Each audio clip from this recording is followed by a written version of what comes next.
My name is Elaine Peden.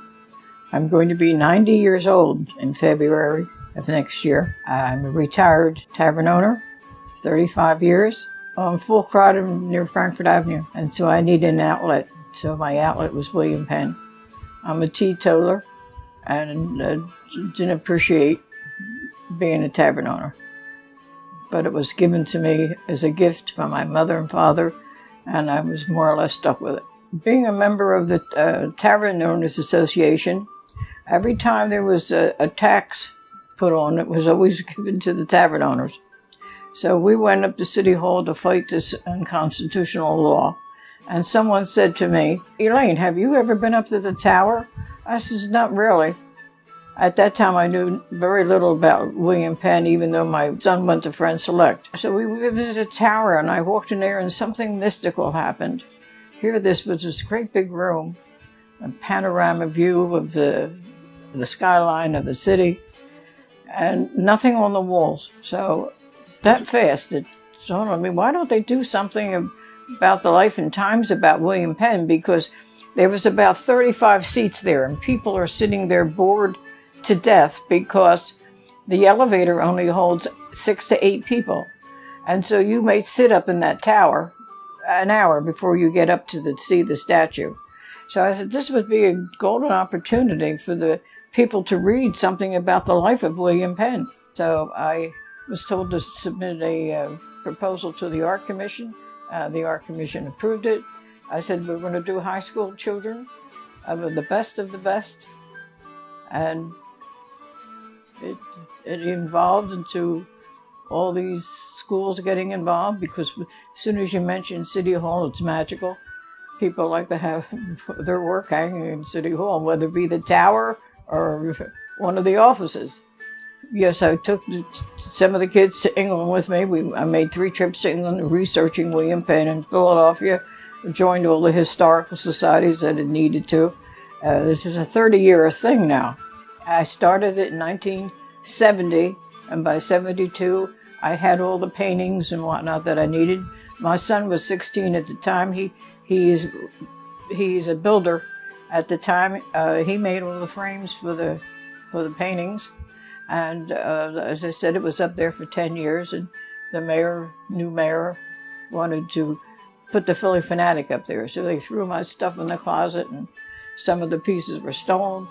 But I salvaged what I could, and now I turned them into my William Penn bedroom museum.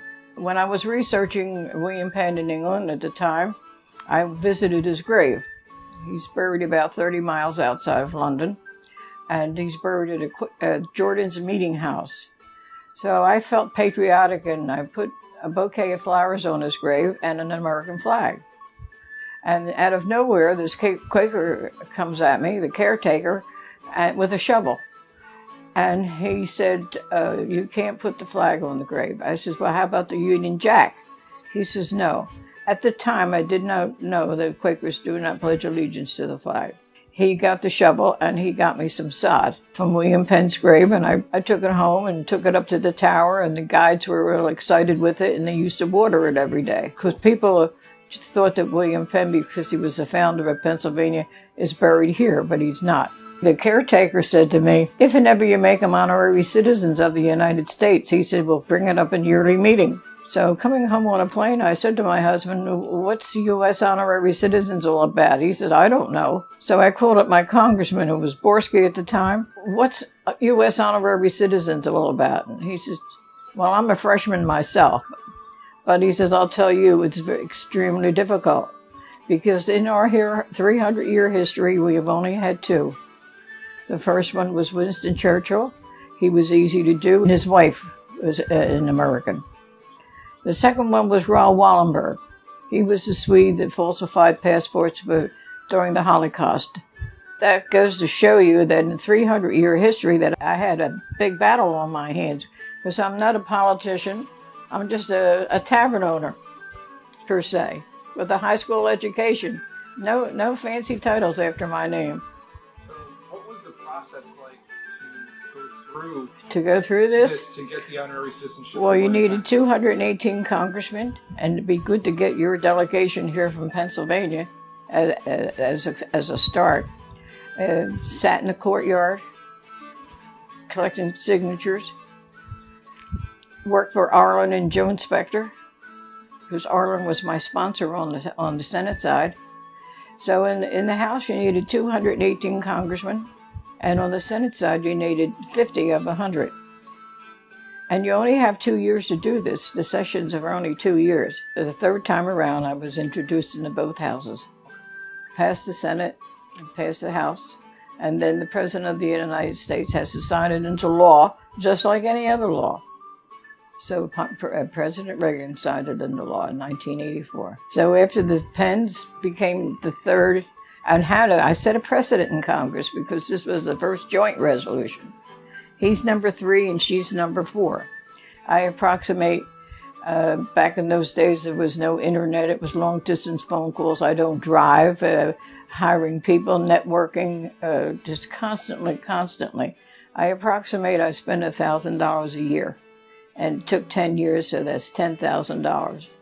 And to supplement my the monies, never received a dime, never asked for any.